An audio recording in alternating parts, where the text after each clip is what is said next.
I'm sure a lot of you know who Charles Eisenstein is, have read his books. I'm sure some of you have never heard of him before. And it's a great opportunity for you to hear him. But there are some things, when I introduce him, I don't like to give the facts, right? He's a writer, he's written 4, really 5 books that are fantastic. They're on sale in the back if you are interested. He went to Yale, he studied mathematics and philosophy. But really the most important thing about him, I think, is that he describes himself as an author and speaker, very simply, very honest. That's what he says, I just want to be honest, that's what I do. But to me, and how I introduce him, as he's a cultural philosopher and a truth speaker. And he doesn't just speak truth about facts and figures, he's a truth speaker in his heart. And he's also one of these really rare individuals who has an enormous brain and a magnificent heart, and they're deeply intertwined. And you really don't meet too many people like that. And so I hope that will come, I know that will come through in his talk. And I hope that you really enjoy your time here, because it connects all of what we're doing every day in a really deep way, his work and his philosophy and his vision. So welcome, Charles. It's not about some smart people in a room coming up with the most brilliant technical solution to how to run exchange in our society. As we discover when we step into this world, all of the innovations that we're trying to create or offer the world have consequences for who we are and our relationships, and they bring stuff up that might have been hidden before we stepped into this world. And so it becomes a process of personal transformation, as well as bringing transformation to the society around us, and that these two levels, we understand that these two levels of transformation are connected, that all of the ills of society in one way or another project into our own organizations and into our own psyches. I've often thought, I mentioned this, I think, I spoke at the Green Party annual meeting last week, and I thought it went really well, I was like afterwards, all these people were coming up, and thanking me, but then I asked the organizer how it went, she's like, oh, boy, I'm catching a lot of crap, But one of the things I talked about, is I look at different, whatever, it could be environmental organizations, activist groups, and I'm like, and looking at, not that they're necessarily super dysfunctional, but looking at the, hierarchical, or the sometimes hidden hierarchical violence, the horizontal bullying also, the territoriality, all that stuff. I'm like, are these the people I want to be in charge of the world?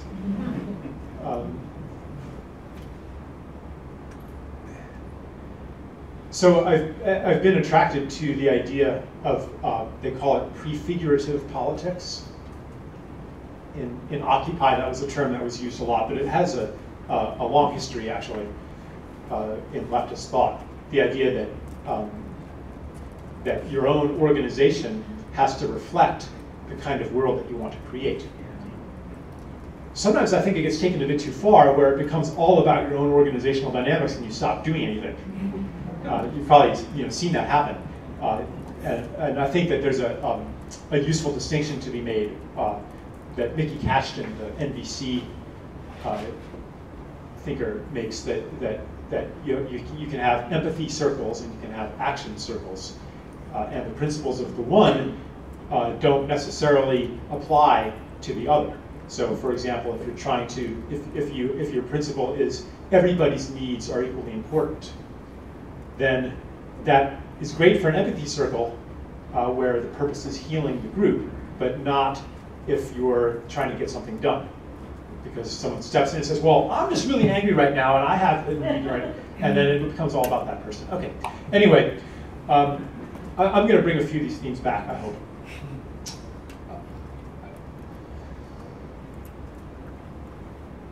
because this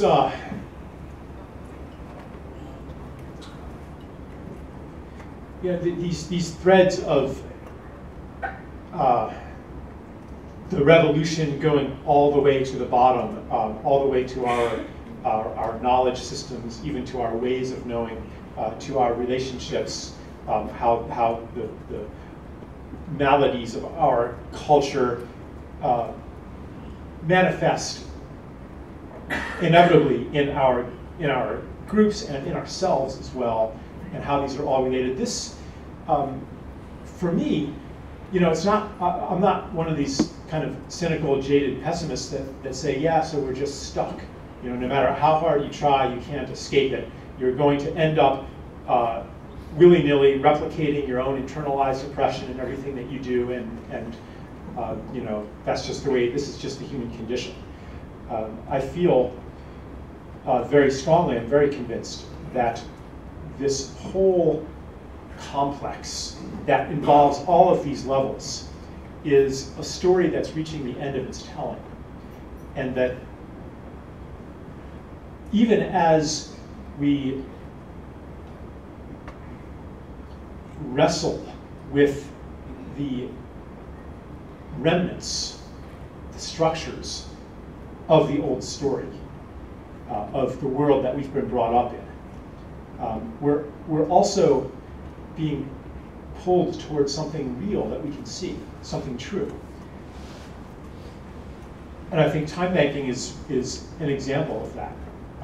It's a glimpse of the way that the world could be, and probably many of you have had experiences where I've heard some of the stories here where you're like, that's it, that's how it's supposed to be. And then the cynical mind says, well, even some of the stories about Richard Rockefeller, babysitting the children. Like, there's something really beautiful there. And the cynical mind might have all kinds of reasons why this will always be marginal and an exception to the ugly, grim reality that we've gotten used to. But there's another part of ourselves that sees it, that knows it as a glimpse of the future. And for me, the more strongly I stand in that knowledge, which is not something that I can accomplish through an act of will, standing in that knowledge. It's something that is given to me through the stories of other people and their seeing of what I see. That reminds me that I'm not crazy. But the more strongly I'm standing in that, then the more active I am, which is kind of contrary to the cynical realist, who can always give you a reason why what you're doing isn't going to make a difference, and it's impossible. And there's always a million reasons not to do it. But it's the naive person that does it anyway, and sometimes succeeds. I want to, and this is another thing that's been coming up quite a lot here. I've heard this. This won't be news to anybody or challenging anybody, but when we talk about the new economy, really we're not talking about anything new. We're talking about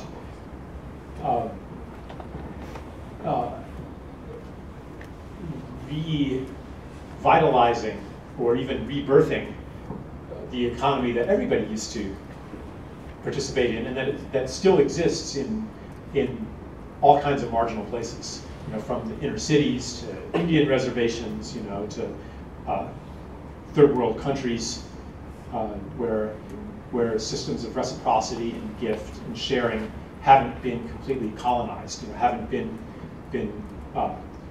converted into money. And I think that this kind of, it's almost a fetish for newness and of valorization of newness is part of the problem. It's part of what I would call the old story, where we're always on the forefront, always pushing into new territory and leaving the old behind. And it's kind of a piece of leaving nature behind and rising above our primitive origins, And I'm not saying that it's always this, but there's something that I think we can all be a little bit wary about when speaking about the new, and leaving tradition behind, and there's part of it that also kind of denigrates the ancestors. You know, our parents, our grandparents, you know, how backward they were, how mired they were in the civilization of separation, of the conquest of nature, and all of those attitudes that we can laugh at. But really, you know, we're standing on their shoulders. And their mighty struggles to emerge just a little bit out of the old story are what we're born into. Okay, so I'm going to offer this kind of meta-narrative, which obviously cuts out a lot. Any map is like that. You know, a map illuminates some features of a territory and obscures others. So I'm offering you such a map. So you could say that the universe that we live in, well, let's say the world that we live in, is built on stories. That the human realm, especially, everything or most of the things that affect our lives today are the result of unconscious, sometimes conscious, but usually unconscious human agreements. Symbolic systems. So such a thing as the United States of America is essentially a story. It only exists because people have a shared set of beliefs and interpretations of various symbols and play roles that this story designates for them to play. You could say that a corporation is also a story. You could say that money is a story. You know, on a physical level, it's nothing. It's just some bits and computers. Social class, that is a matter of our perceptions that are filtered through the story that we live in. Race is another social construct that we could ultimately say is a story. There's not like a genetic, you know, determinant of, okay, you're this race and you're that race. So a lot of the things that create, and if you want to be a creator in the social world, then one of the most powerful ways to do that is through wielding the technology of story, as I like to call it. Unless, you know, it's a project that you can do with your own two hands, probably you're going to have to organize other people. And how are you going to do that? Well, you could use money, or you could, but one way or another, you have to enroll them in a common vision. You have to enroll them in the story too. So all of these things, money, politics, education, all of these institutions are built on the deep story that I call a mythology, that answers the questions that every human being at some time asks. The deep questions, such as, who am I? Why are we here? What is it to exist? What is a self? You know, what is a human being? What's our role on Earth? What's important in life? What's the purpose of life? What's valuable? How do I live? How do I create change in the world? How do things happen? Every culture answers this in a different way, and our culture has a story that basically says that who you are is a separate individual in a universe of other, and this universe doesn't have, the universe outside yourself doesn't have the qualities of a self, doesn't have beingness, doesn't have intelligence, doesn't have sentience, doesn't have desire and purpose. This is what our story has been telling us. Maybe animals do a little bit in this story, but not plants, and certainly not rocks, and clouds, and the planet itself. You know, that's just a bunch of stuff. So we are separate in a very, very fundamental way from the world outside of ourselves, and separate from each other too, because, you know, here's one self and there's another self. You know, two different souls encased in flesh, two different specks of consciousness looking out from two different meat machines. You know, to take the Cartesian view. You know, two genetically programmed expressions of DNA that seek to maximize reproductive self-interest, to economic actors seeking to maximize financial self-interest, You know, so religion, economics, biology, psychology, philosophy, I'm cutting a few corners here, but they all pretty much agree, or have agreed until recently, on what a self is. I would like to say that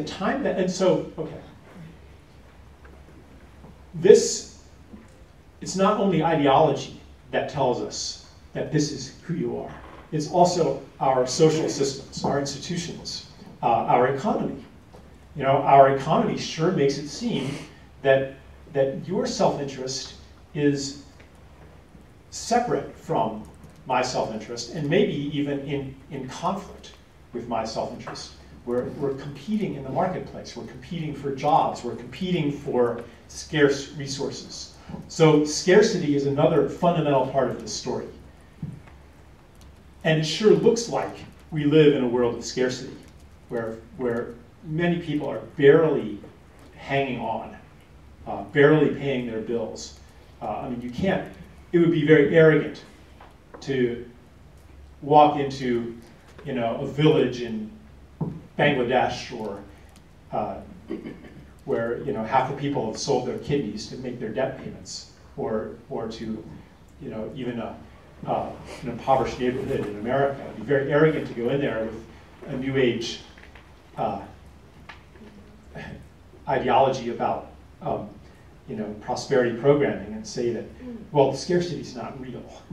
You know, it's just because of your beliefs, you know, generating the scarcity. That would be very arrogant. I mean, our lived experience is very, very much an experience of scarcity.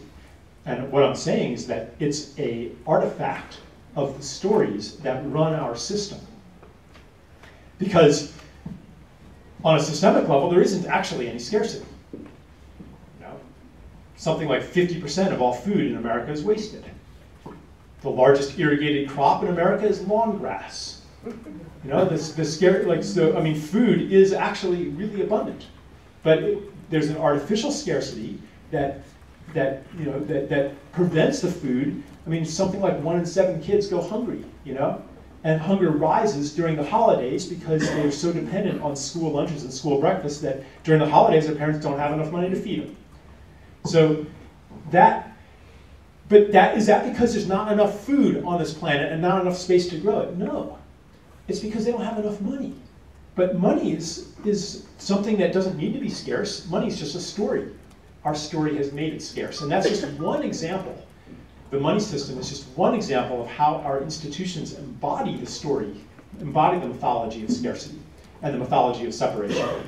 As you may have noticed, it also puts you into competition with each other. Your well-being is separate from my well-being. If you get the job, I don't. And if you get sick or if you screw up, good news for me, because now I'm going to advance instead of you.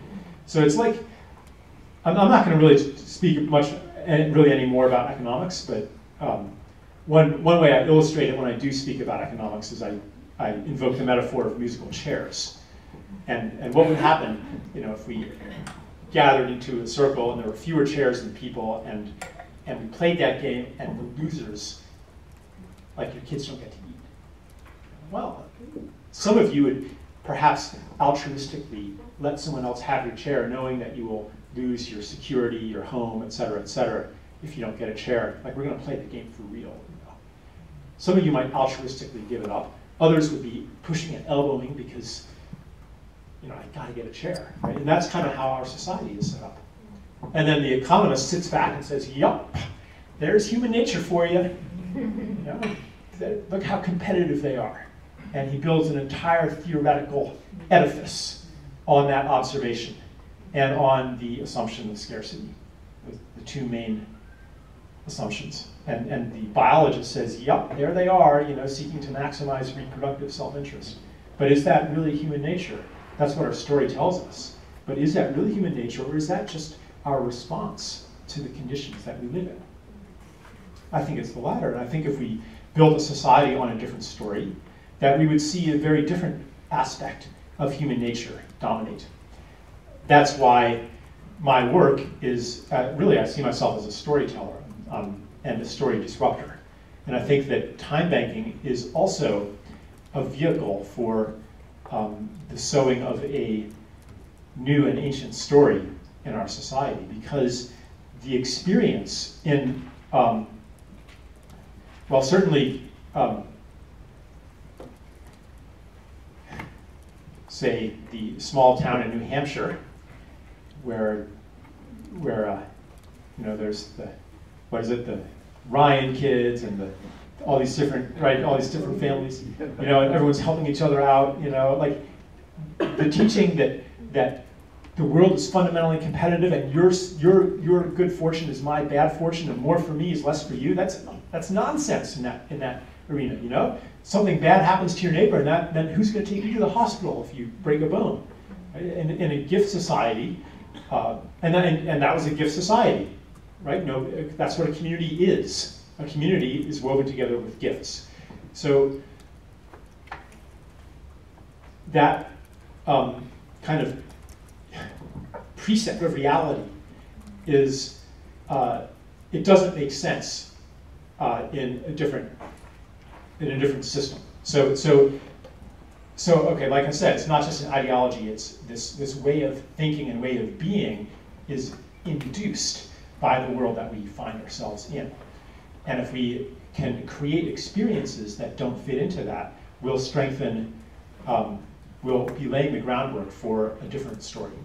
So we can disrupt the old story, and time making can do that. Give people experiences that don't fit into that way of seeing the world. Give people experiences that touch on a potential abundance. You know, everybody could be helping each other out. Everybody could be sharing all of these things. Everybody's garages and basements are full of stuff that they're not using. You know, people have all this time, yet there's all these needs out there. Yet there's no way to connect the time and the needs. Well, now here's a way to do it. So it's not only repairing society, it's also kind of bringing back together the shards of our shattered selves. Because as we live into a real community, who we are, our experience of being changes. And we no longer see the world as a bunch of others out there. It becomes much more apparent that what we do to the world comes back to affect ourselves. If we're generous to others, then generosity, people want to be generous to us too. And I think time banking is kind of a first step toward rediscovering that. Eventually, once Richard Rockefeller babysits your kids for a few times, you know, maybe you'll stop, you know, and you'll be doing things for him, and maybe you'll stop keeping track, you know, maybe you'll stop using time dollars, because now you have a relationship, and you don't really have to keep track anymore. Because this isn't like some separate person with whom you're engaged in an interest maximizing transaction. You know, transactions happen between separate individuals, and it's only a very shallow first step to shift transactions from US dollars to some alternative currency. And it's an important first step, I think. And it also gets people thinking that, you know, there is an alternative.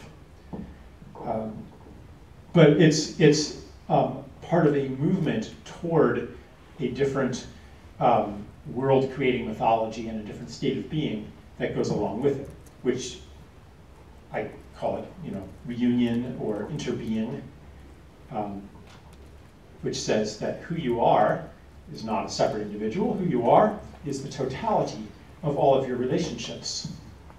That you are a microcosm of the entire world, and that the world outside of you, therefore, mirrors everything inside of you.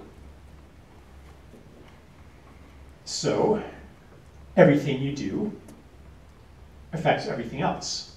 Everything happening in the world is happening to you, and what happens to your neighbor or your someone in your community is also happening to you, and even what's happening to people in Gaza or Afghanistan, or the beings in the rainforests, or the forests themselves, that's happening to you as well, inescapably.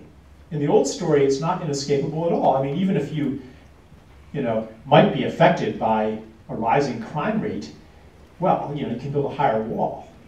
You can insulate yourself from what's out there because you are fundamentally separate from that. And so we have a whole politics really based on controlling that which is outside of ourselves and insulating from us. And it takes a physical form when we decide to build walls and borders and fences and security systems and surveillance and all this kind of stuff. It's all about control. The program of control that says that this is another part of the mythology, and it directly comes from the experience of separation. The program of control says that well-being comes through controlling the natural world and all of these others, all of these competitors out there, and the more powerful you are, the more natural forces that we harness, the more we transcend nature, the better off we'll be as a species, and on an individual level, the more power that you gain to bend others to your will, for example, through money or through some other kind of hierarchical force. And the more guards you can hire, or the more servants, and the bigger the walls, and et cetera, then you'll be safe too. You'll be happy. And all of that is built into the mythology that we live in.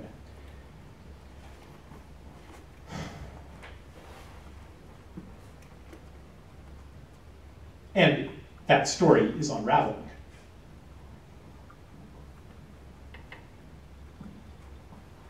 First, because it's just not working anymore. I mean, maybe it never worked, but at least we could pretend it was working for a while. It looked like science and technology were making the world a better and better place, and we were going to just, conquer the harmful species and engineer the planet and make it, more and more of a paradise. And someday we'd have synthetic food, and we'd live like the Jetsons, without a living being around us, even a robot servant or a robot dog. Like that was the future. Synthetic food, robot body parts, and we were supposed to have conquered all disease by now, but it didn't happen.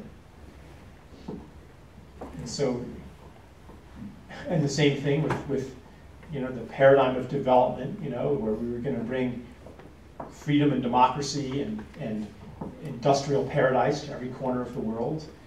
Like, we fully believed that, and maybe a lot of people still do believe that, but I think that even the elites no longer fully believe that ideology.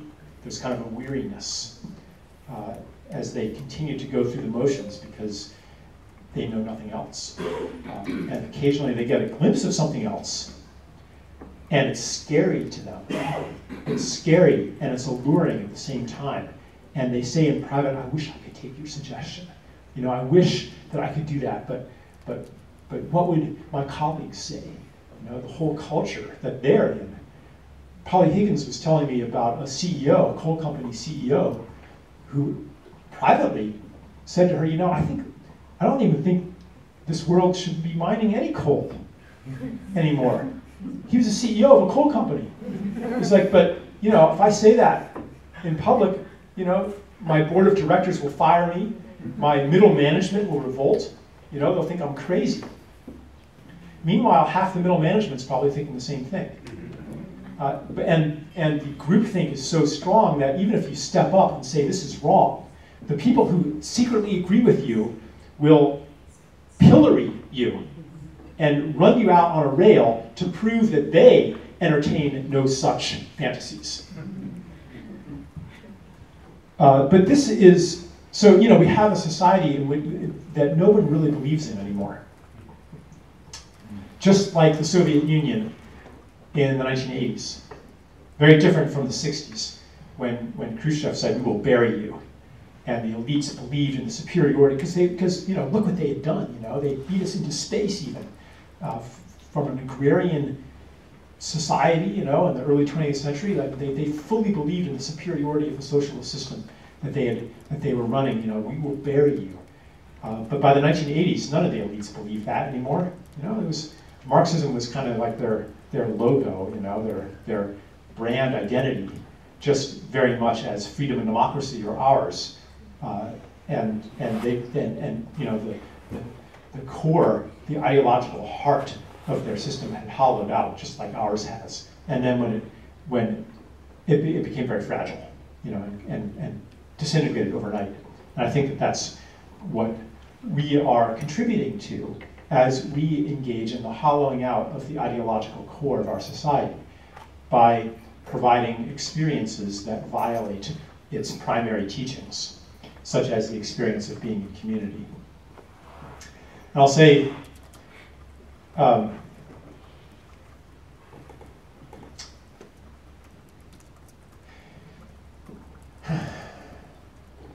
the worldview of interbeing, another consequence of it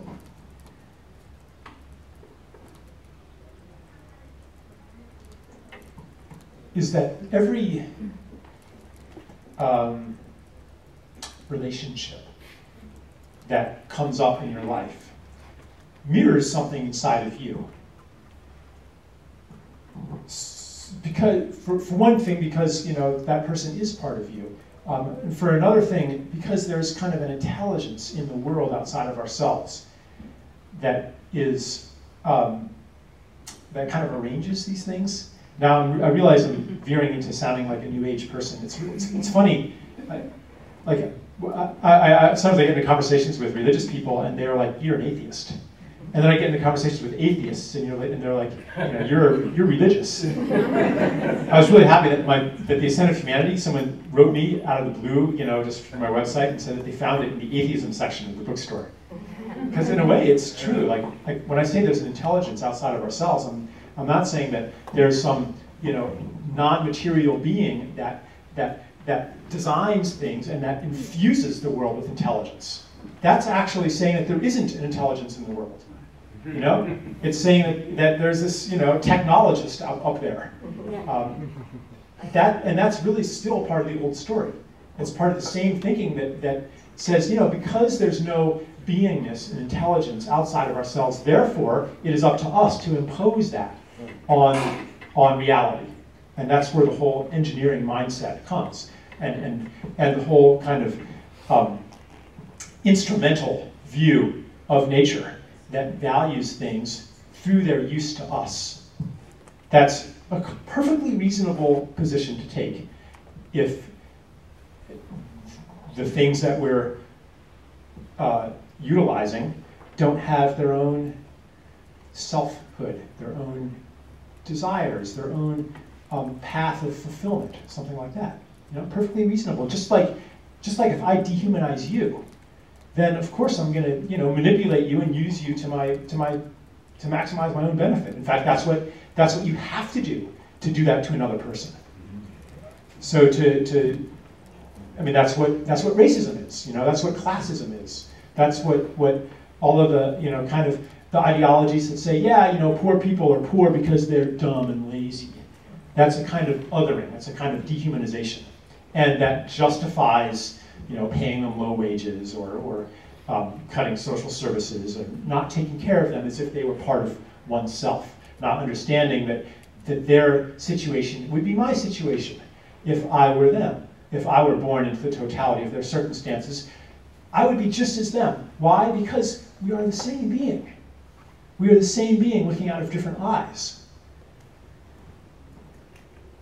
To avoid that, one has to dehumanize them.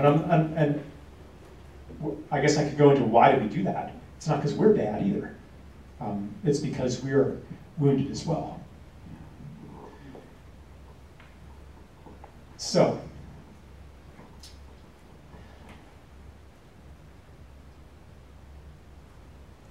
because we live in an intelligent universe,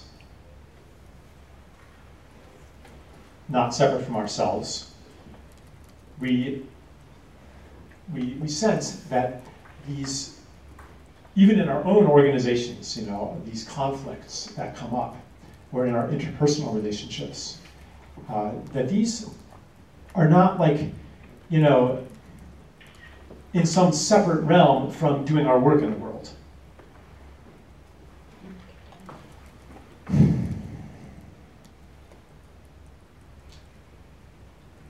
It's not like, yeah, you know, I'll go to my therapist, I'll you know, how can I put it? Like, okay, so for example, in a lot, and this happens a lot in the kind of like alternative currency world. The basic approach is step one: you go into a dark room and you think really hard, and you come up with the most rational, mathematically perfect plan. Step two is that could be laid onto society. But first everybody has to agree to that plan and see that it is indeed the most rational, best way to do things, the best software, the best platform, the best idea, you know, the best new system of democracy, you know, the best whatever it is. You know, here's the best system. I've thought it all out. And now it has to win in this marketplace of ideas because everybody else has to agree to this in order for us to implement it. So now I'm going to go to other people who are interested in this kind of thing, and I'm going to try to persuade them to buy onto my idea. And then the winner of that, yep, that's brilliant, Charles, you thought of it, so I'm going to agree to that too. And we finally got everybody in this room agreeing to it, and now we can go out into the world and convince other people.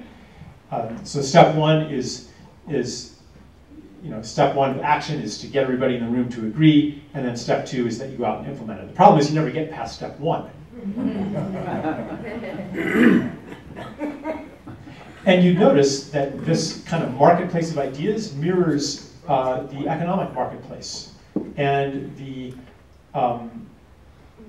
kind of biological paradigm of survival of the fittest, which is another thing that I have researched quite a lot. So people think, oh, he believes in intelligent design when he questions that evolution happens solely through random mutation and natural selection and genetic self-interest. But on the genetic level too, the self is not this discrete, unitary, well-defined being. And there's a lot of sharing on the genetic level as well. So, and that's just another way in which the old story is falling apart. So, I think that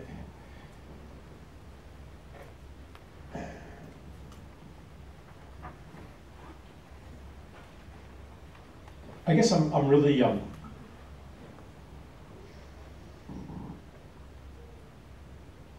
I mean, I know that there are, you know, conflicts within the time banking world, and stuff comes up, you know, and I guess I want to just, and I'm not really privy to the details, but I want to put it out there that healing those is fundamental to the enterprise.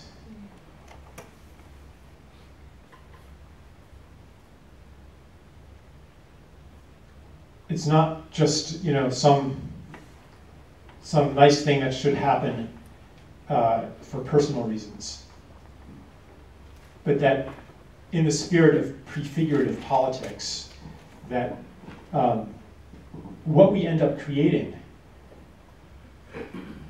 will embody what we carry with us. And so I'm happy that we're all together here, you know, in that spirit. Even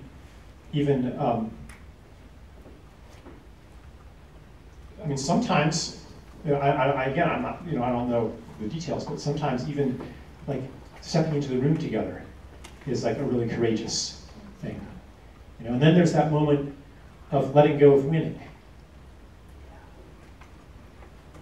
which is a habit that has been drilled into us, you know, through not only our economic system, but our school system too. They set it up that way. It's just like the game of musical chairs, you know? The grade curve. Like, how do we divest ourselves of that habit? Not easy.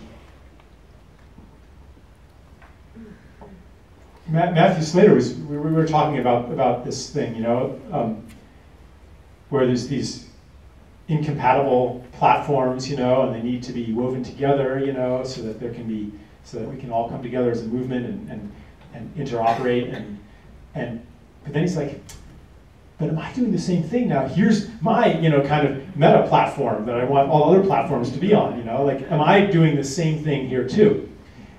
And I think that where we're going with this is to re-establish in ourselves the habit and the mentality of gift. Where you let go of the control over how that gift comes back to you. So it could be, you know, in a very, very explicit way, you know, I'm not going to patent it, I'm not going to copyright it, I'm not going to make it proprietary, I'm going to release the source code, you know, I'm not going to establish economic control over this. That's one level of gift. But another level would even be to let go of the kind of social and intellectual and emotional control over it, you know, like I'm the developer, I'm the guy who did it, it's my idea kind of thing. And then you stole my idea, or right, this kind of competitiveness. It also reveals the wounds that we carry from our long inculcation in the story of separation. I mean, I certainly discover these things like every day in myself. Give a little example from the family vacation here. Family vacation is really, you know, if you think that you're pretty clear of some of these wounds, you know, boy, you know, spend like some time with your parents and in-laws. So I was going to take the kids duck pin bowling, and you know, there we were in the car, you know, on our way there, and Stella, my wife, had looked up the address, you know, and I go over to her iPad before we go on. Is the address in here? It's like, yeah, you know, and I opened the Maps program, and there's an address in there, and I memorized the directions, and we drive there, and you know, in the car, everybody is at their worst. Me, my father-in-law, and the two kids. And we finally get to the address, and there's no bowling alley in sight. Because it turned out later that I had looked on the maps when she had opened it in the browser. And she wasn't really paying attention when I said, oh, is it this, you know, whatever farm way, whatever, you know, whatever road it was, Old Coach Road. Yeah. So then I was on my way home, you know, and I'm getting mad, you know. And I thought, yeah, I'm going to let her have it when I get back.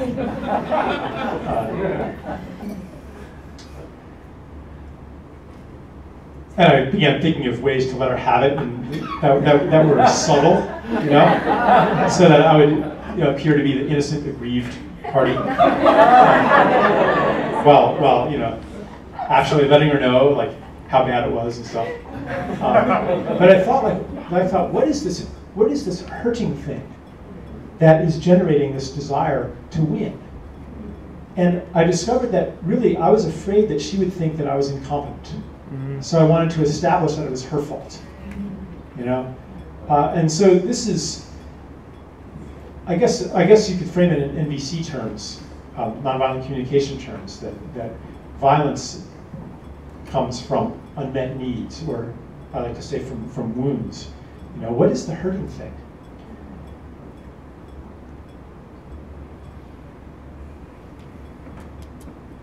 How is this situation or this person a mirror of myself in some way? And even how is a world situation or a political situation, something that's come across my radar screen, how is that a mirror of myself?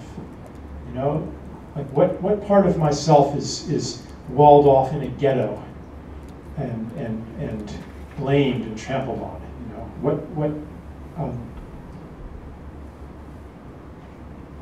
And I'm not saying that we should therefore, replace political hands-on activism with sitting and working on yourself. What I'm saying is that effective action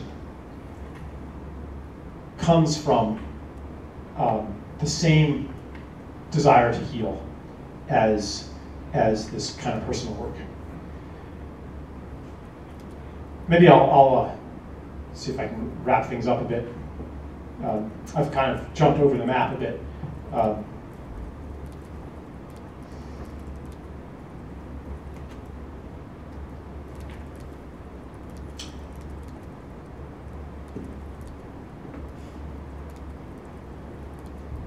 Yeah, so I can give you various kind of logical reasons how and why time banking is part of the building of a new story, or how it can be one of the institutions that draws its strength from a story of interbeing, a story of gift, a story of service. Gift, like how does the universe work through the principles of gift? It's quite obvious how time banking is part of that upwelling, part of that new story.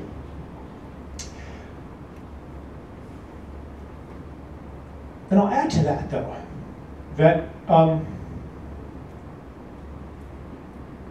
let me say that isn't actually the reason that any of us are doing it.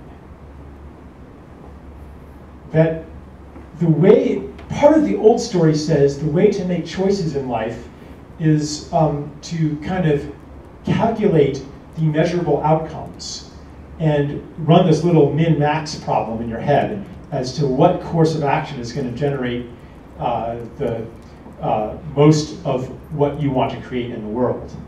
But I think we're deluding ourselves when we say that is why we're doing it. That's kind of it's a justification that sounds nice, but at least for me, it isn't really true. What happens for me is that something moves me, and I want to take action. And how do I know what action to take? It makes me feel good. It makes me feel alive. It makes me feel that my gift is coming out. And I might not, and usually I can say yes, and here's how it's going to rationally, speaking, how it's going to help the world. But sometimes I can't say it. Sometimes I can't say that yesterday I left early because I wanted to spend some time with my 9-year-old,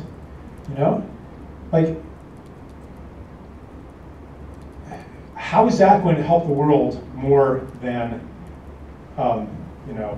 making speeches or, making contacts or whatever I might do in a place like this?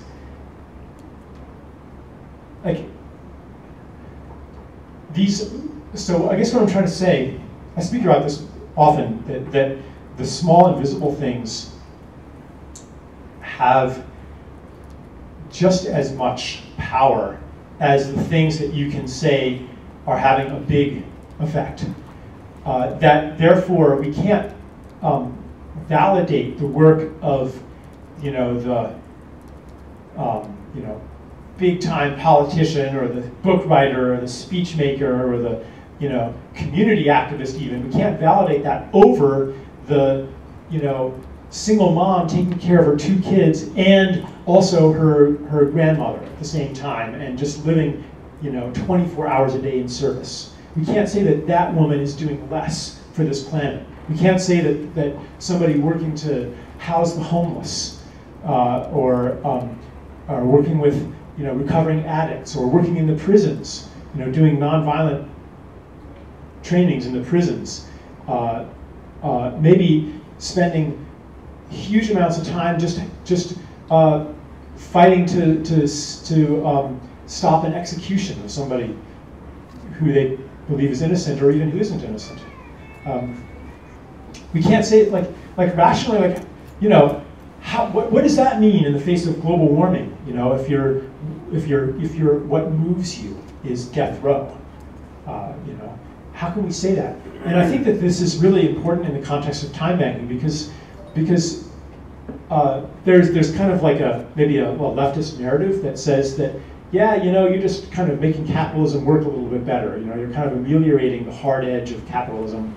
And yeah, you know, it's very, very nice so-and-so's babysitting and not using money and so on, right? But how is that really changing the system? And what I'm saying is it is changing the system, and that's not what justifies it. It is changing the system because, well, for a lot of reasons. And I've already mentioned some of them. It's changing the story, it's giving us practice in different ways of thinking and different ways of sharing, right? It is changing the system from the narrative level on up. And that's not why to do it. Why to do it is because it's beautiful.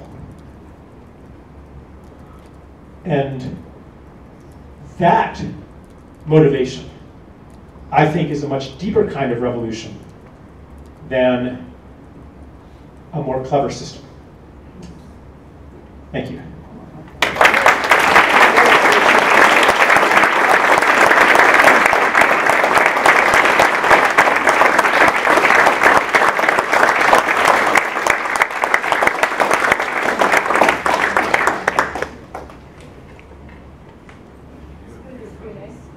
So do we want to spend a little bit more time together here? Yeah, definitely. Okay, yeah.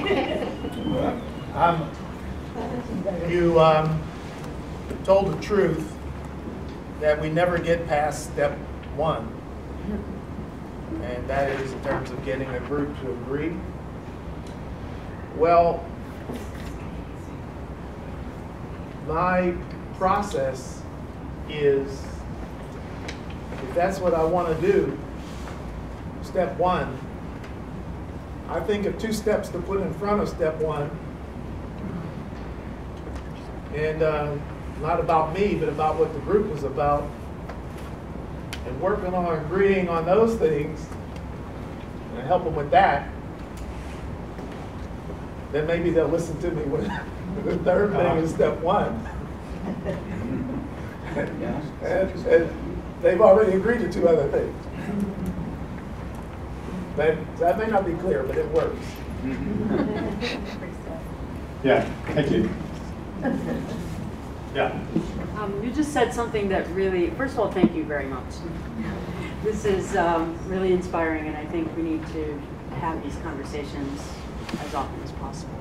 But you just made a comment about valuing and putting numbers and, you know, what's more valuable than something else. And I couldn't help but thinking of more of the right wing, where the valuation actually kind of goes like this. That homeless person on the ground isn't worth anything because they can't do anything, they don't have an education, et cetera, and this CEO has given all these jobs to all these people. So I would love to hear your take on that kind of a comment, because I think that's the kind of comment that drives the kind of approach that we have of quantifying, of, well, how many hours did you put in, or, you know, that kind of,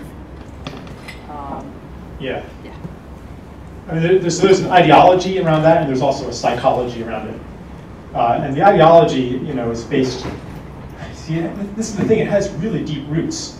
You know, in economics, basically, if you produce things that people are willing to pay for, you are, by definition, a more valuable person.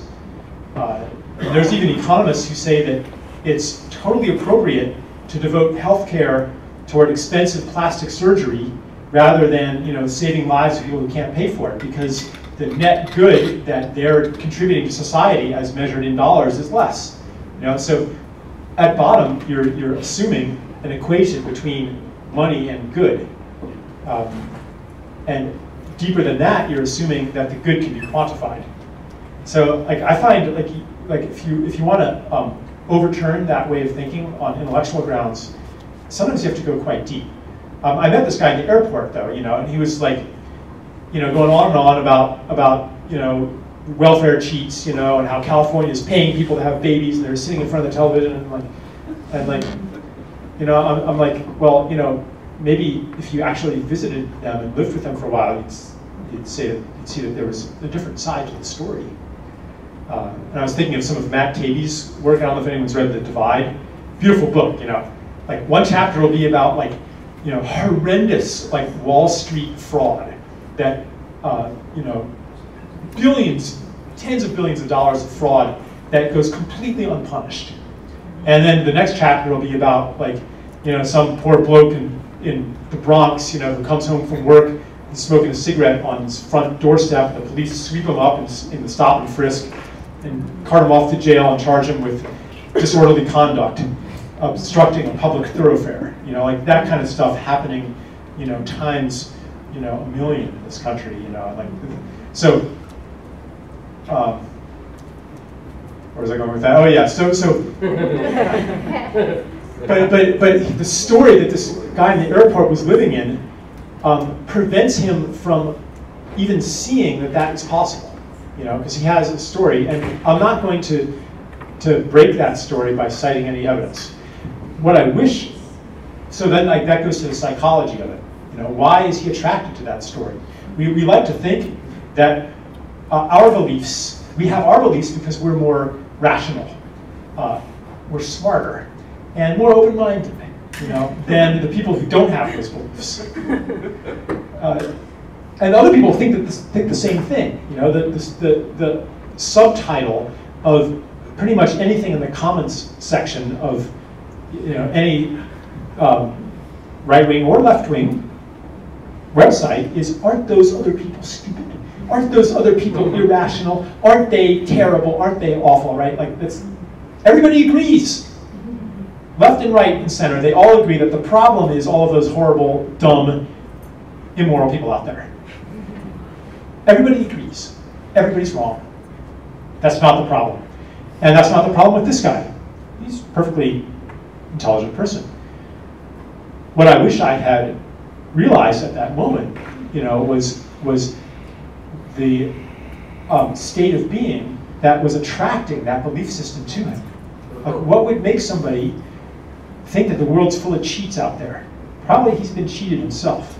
Probably he feels ripped off by life in some way.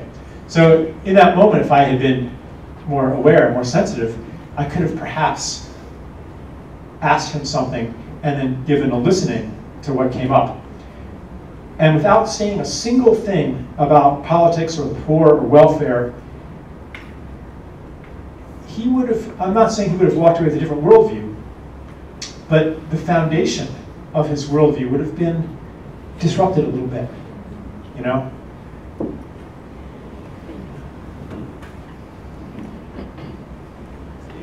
Yeah.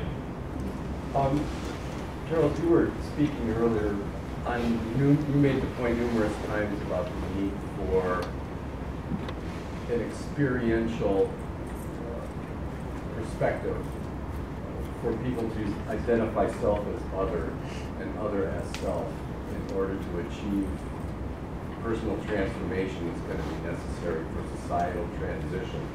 Something like that. Any, what? Something like that. Sorry. Yeah. Do you have any preferred cognitive techniques or processes that you think might be approachable to the general public to open people's minds to this need, this reality? I think the cognitive techniques, the rhetorical techniques, the use of examples and evidence and all that, PowerPoint, all that kind of stuff. That is, it's secondary. Yeah, it's important. I mean, it's useful. There's a reason why these things exist in the world. But what's primary, I would say, so it's not a cognitive technique, but I think storytelling is very useful. Like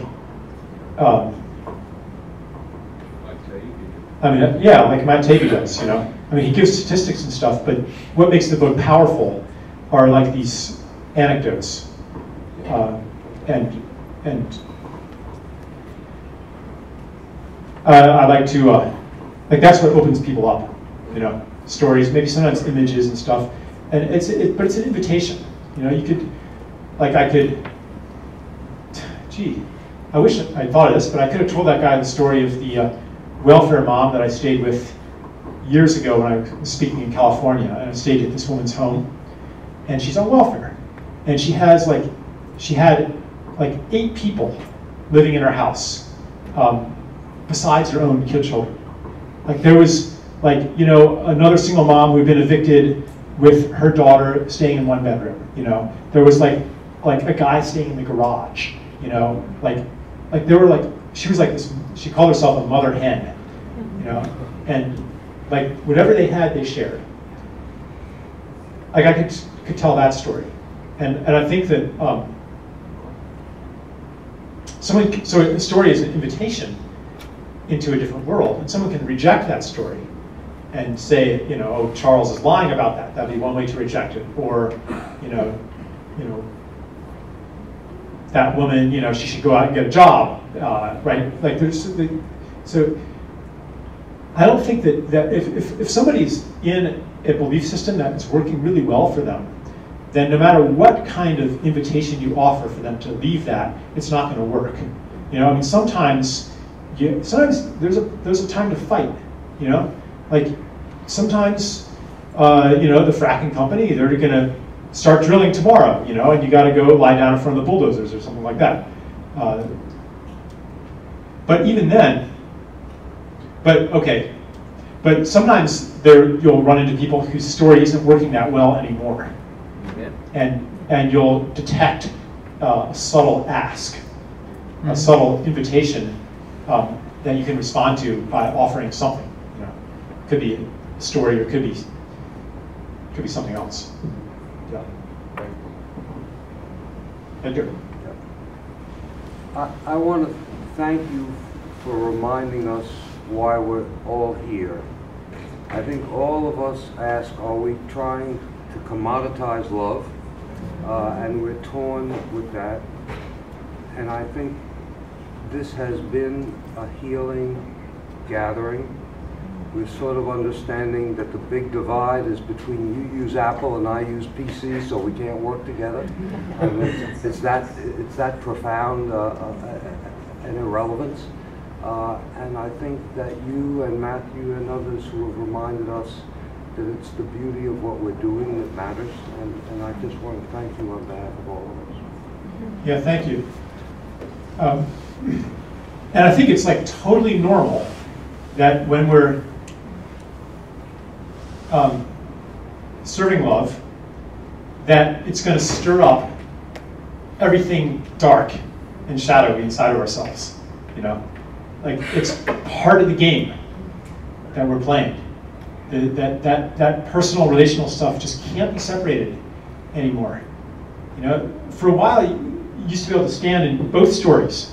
You know, you could go to work for your environmental organization on the one hand, and, you know, abuse your spouse on the other hand. Yep. You know, and abuse your coworkers, but you could be telling yourself, yes, but I'm doing something so important. Everybody should be, you know, should be serving me hand and foot, right? Like, and it's okay to, you know, hire minimum wage janitors for our office building because we're doing something so important, right? You can stand in both worlds. But now, like, it's like standing on two icebergs that are diverging. You know, now we have to like jump, and that's kind of a very either-or thing. But what I would say is that we're going to be offered a continuing series of pushes to step more and more deeply.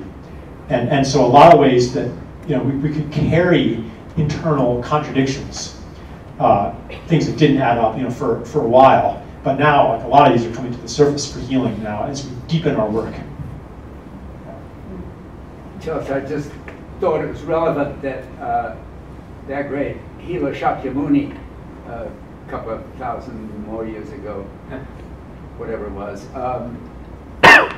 out of that tradition comes the equality of all dharmas.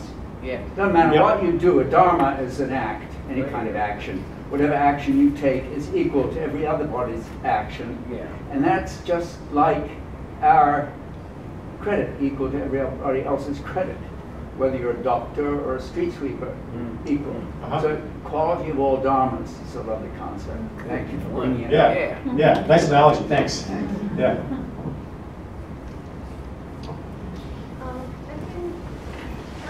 Out this time begging thing for a long time now, 27 years, and I've seen heard a lot of different perspectives and seen a lot of different trials and errors, and I see some people looking at it as a complementary currency, that it's another form of exchange of currency. And I've seen, my sort of approach has been more, it's a tool for community building and relationship building, and the currency part of it is secondary. But we do struggle with being asked to quantify it all the time.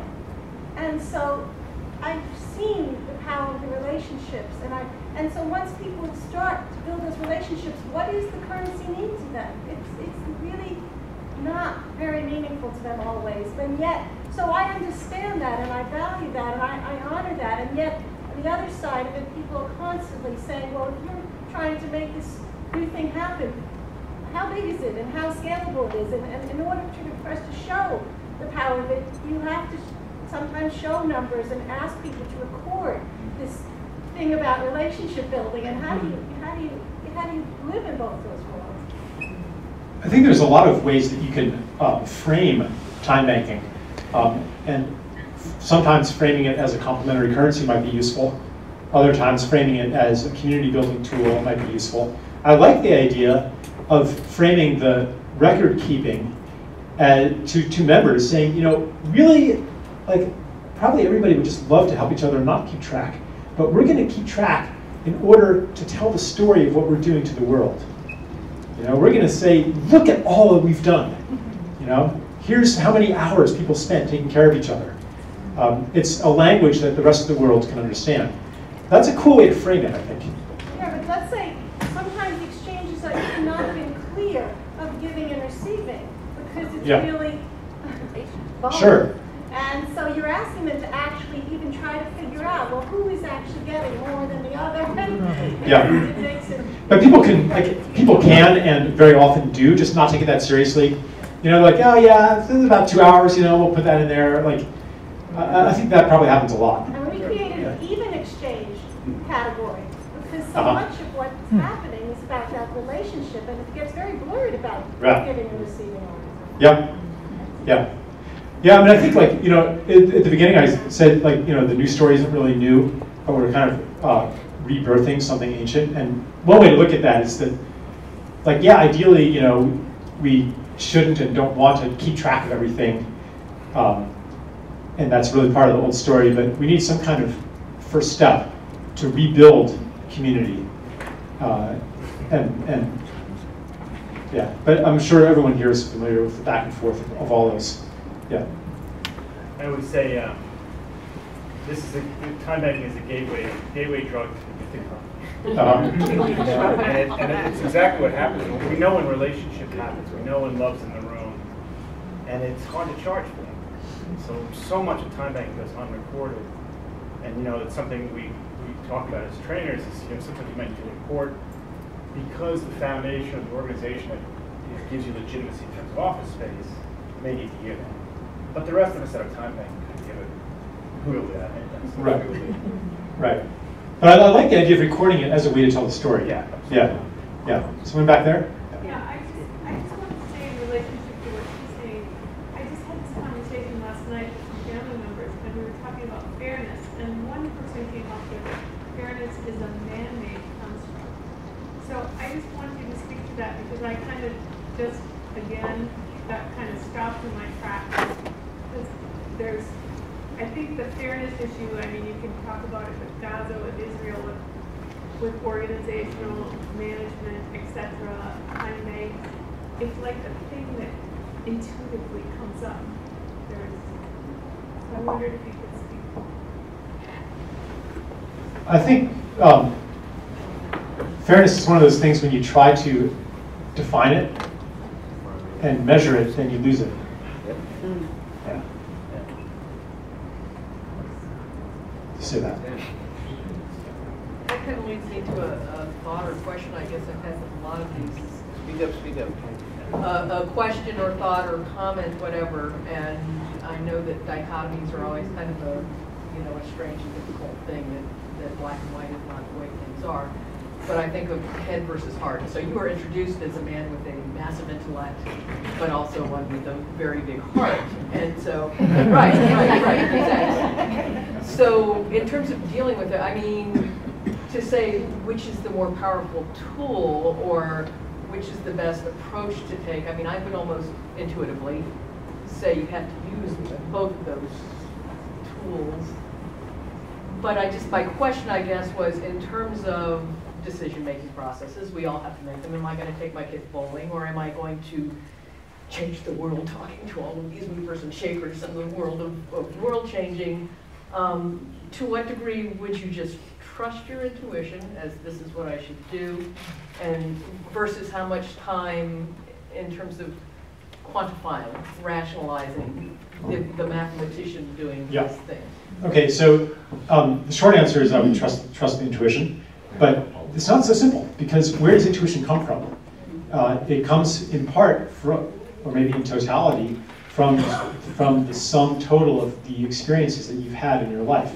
So as you become aware of, for example, the facts and figures and numbers and calculations, then your intuition and your kind of aboriginal desires,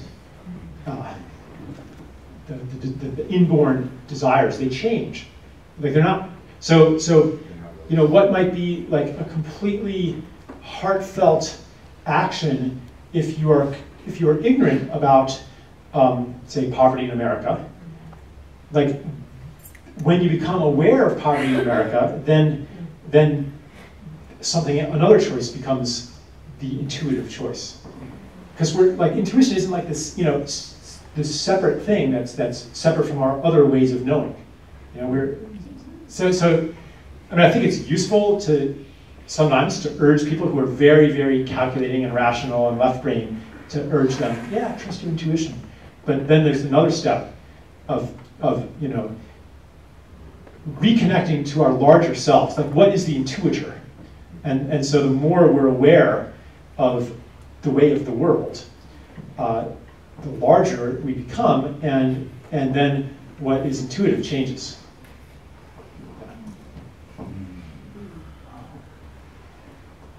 Someone else turn. You had hand raised for a while. Yes. Some of our intuition may come from the intelligence outside of ourselves. Some of our intuition may come from each other, because we're all conscious and we're all sharing conscious. There's a non-conscious communication that we all have. We all know in advance what we have, where we are, what we're willing to agree to, what we can do with each other. Right. And continually have an opportunity to bring that to fruition. Another note to the earlier conversation about recording value, we have had conversations about recording the event and just get rid of the hours. Stop recording the numbers. Just simply record. Right. When you quantify something, something's always lost. Just as something's lost when you reduce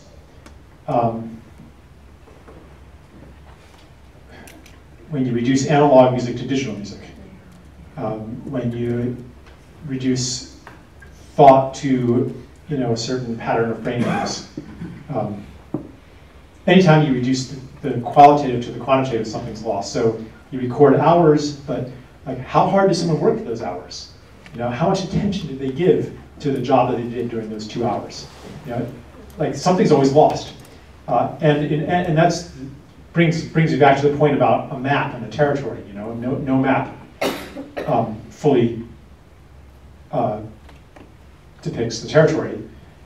So the question is it a useful map, and what is it useful for, and what is being left out? And is what's being left out important, and how is what's being left out, how does that embody our biases and power relationships? Like this happens a lot in economics. What gets left out of the accounting system of economics? A lot of what gets left out is what women do. Yeah. You know, so there's patriarchy built into the value system that economic value encodes. You know, like you don't get paid to stay home and take care of kids.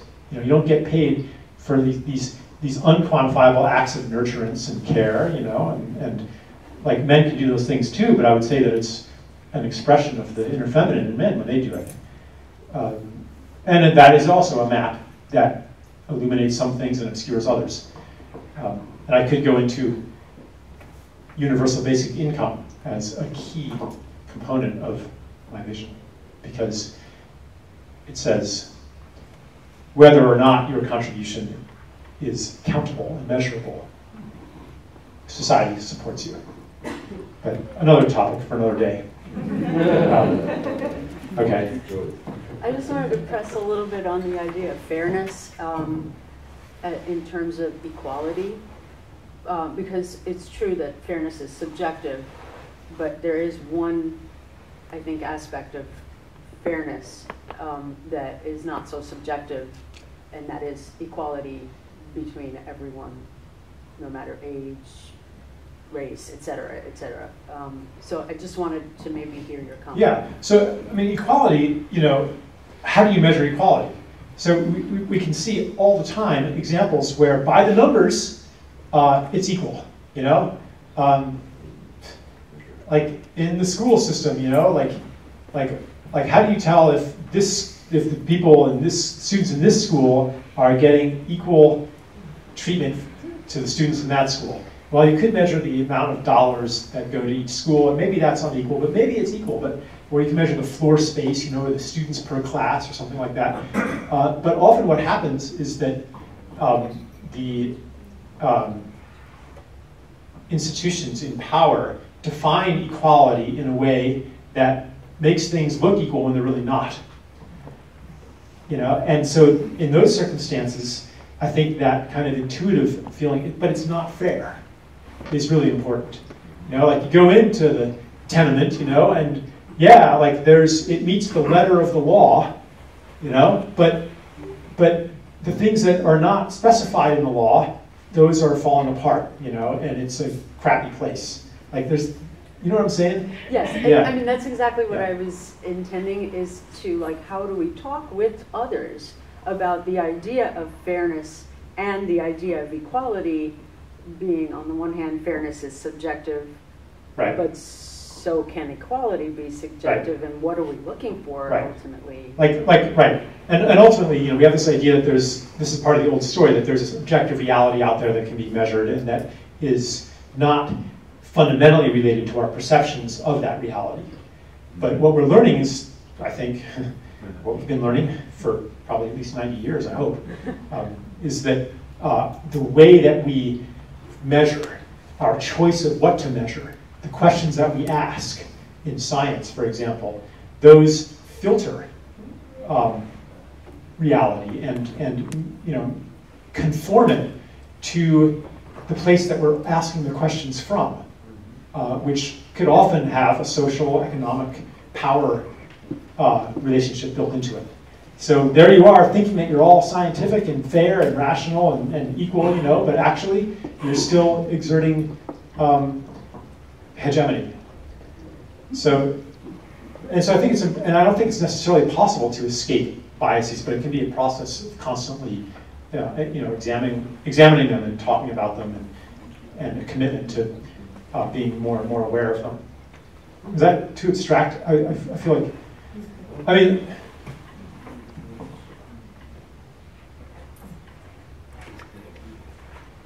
yeah. I'll say one more thing. Just, I mean, even like today, obviously, even by like any sane standard of measurement, there's enormous inequality. Like, you got to mention that too. Yeah. That's kind of what I was. Yeah. Okay. I noticed you appeared on the same platform, Bare Feet, with Rupert Sheldrake, and he's talking about resonance, and you're talking about interconnectedness. I wondered if you make the equation. I've been living, I've been training myself to experience the resonance I have. Yeah, I think his concept of morphic resonance, or morphogenetic fields, I mean, that's a really good way to frame it, I think. You know, that what a change that happens one place creates a field of change Yes. that happens everywhere else. Who is So this? Rupert Sheldrake, Thank you. biologist. I know him a little bit. He's a very impressive person, very lucid, really good listener, and he's so used to being attacked because his theory is anathema to the scientific establishment. What is this magical connection that if one thing happens one place, it happens somewhere else? He's just Part of the a universal pariah. intelligence. Right. Yeah. So, yeah, his recent book is called Science Set Free.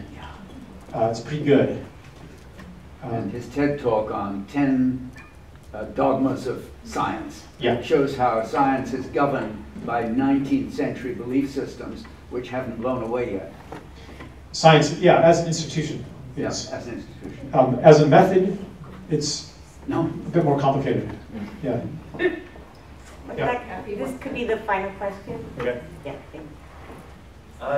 You kind of go back to like Occupy movement every once in a while, and I just wanted to hear your thoughts on what you saw as the benefits of it or the good aspects of it, what were kind of the pitfalls of it, and where it might be connected to all of this stuff and all of those.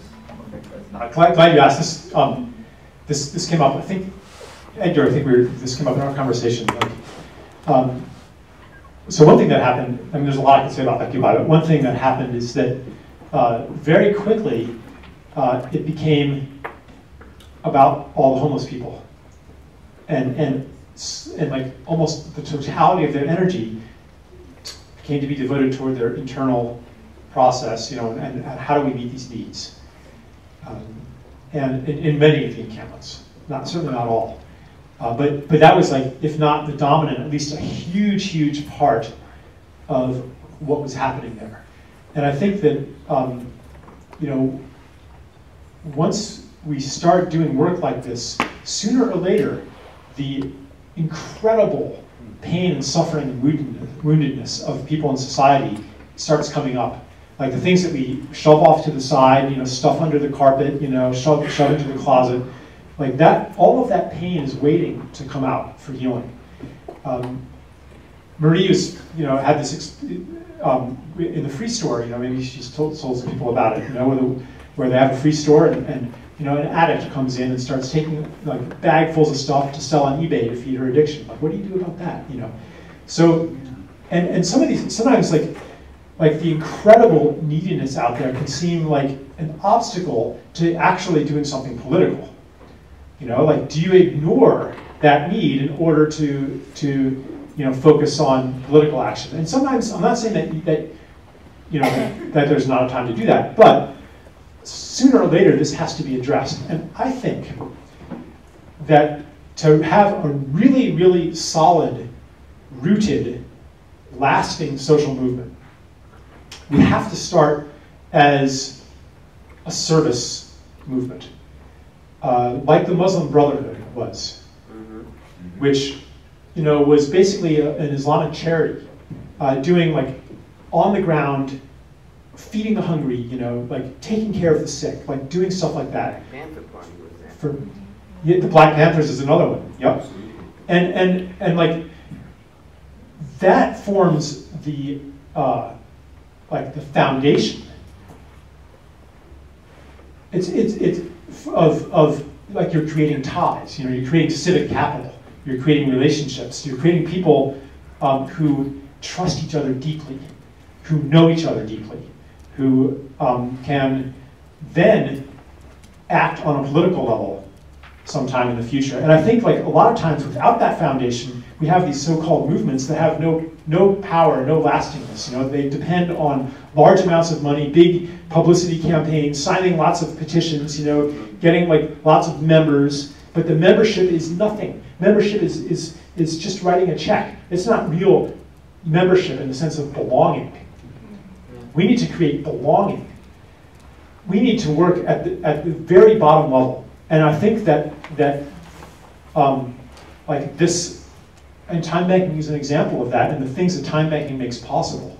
And the work happening today, like in the prisons. I mean, I think that our future leadership is going to come from the prisons, because these people are going through a profound process.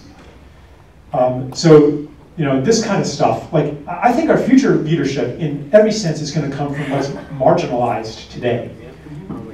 Marginalized people, marginalized races, marginalized cultures, marginalized parts of ourselves. That's when the center collapses, then the things in the margins will rush in. And so I think we got to really broaden and deepen our conception of what's political. So like in Occupy, it's almost like something was begging to happen. What was begging to happen is, please become a homeless advocacy organization. Please take care of, like, here you have flushed out to the surface of consciousness all of these problems that are lying underneath. We're not going to have a healthy society when these are still lying underneath. What would happen if you followed that invitation and followed that energy? It's happening a bit with Occupy Sandy, Like, I think that's a move really in the right direction. Where you're getting to the very groundwork of our system. And through the principle of morphic resonance, what happens in one prison cell, or one, inner city garden or something like that, it's happening everywhere. It's changing the fields too. Yeah, thank you.